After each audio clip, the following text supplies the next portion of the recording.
और विवेक, क्या बड़ी जानकारी? बिल्कुल, सारी जानकारियां एक तरफ, विनोद नारायण झा की खबर एक तरफ, बीजेपी से बताइए। ये विनोद नारायण झा मधुबनी के बेनीपट्टी सीट से फाइट करते हैं, बीजेपी से चुनाव लड़ रहे हैं और मंत्री भी हैं, वो लीड कर रहे हैं। उनके लिए अच्छी खबर है। उनके लिए अच्छी खबर, क्योंकि विनोद नारायण झा जहां जहां गए पब्लिक के गुस्से का शिकार होना पड़ा, लेकिन यहाँ रुझानों में स्पीड में है। रुझानों में स्पीड में है, लेकिन क्या ये स्पीड अंत तक जारी रहती है? ये भी बहुत खास हो जाएगी। देखिए, एनडीए 39 सीटों पर, रुझानों में बढ़त, वहीं महागठबंधन 40 सीटों पर और अन्य भी 4 तक पहुंच चुकी है। और ये अन्य का आंकड़ा जो है वो ऐसे बढ़ रहा है जैसे हम भी रेस में हैं, हमको भी गिनती करके चलो, और ऐसे में हम कहीं किंग मेकर तो नहीं हो जाएंगे। ये अन्य भी बहुत खास हैं, जैसे महिलाओं को लेकर कहा जा रहा है कि कुछ साइलेंट वोटर हैं जिनकी दावेदारी इस बार बहुत खास हो जाती है स्थितियों को साफ करने में। वो क्या इस बार बड़ी फैक्टर के तौर पर निकलेगी?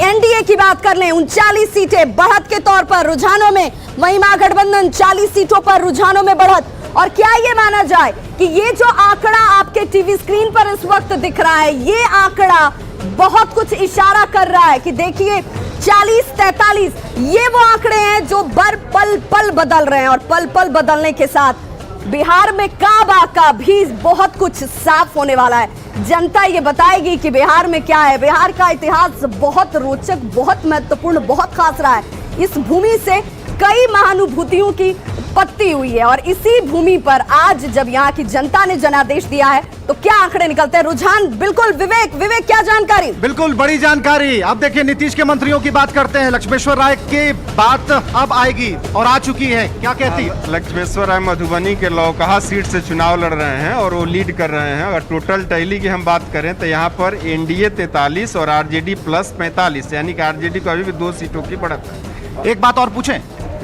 रामनारायण मंडल के बारे में बताइए। रामनारायण मंडल की अगर बात करें हम तो रामनारायण मंडल बांका सीट से चुनाव लड़ रहे हैं, बीजेपी के टिकट से चुनाव लड़ रहे हैं, वो लीड कर रहे हैं। चलिए, 2 बड़ी जानकारी आपने हमको दी और आप साफ तौर पर समझ सकते हैं कि नीतीश कुमार के मंत्रियों की जिनकी प्रतिष्ठा दांव पर थी, अभी रुझानों में आगे चल रहे हैं। नीतीश कुमार के लिए अच्छी खबर।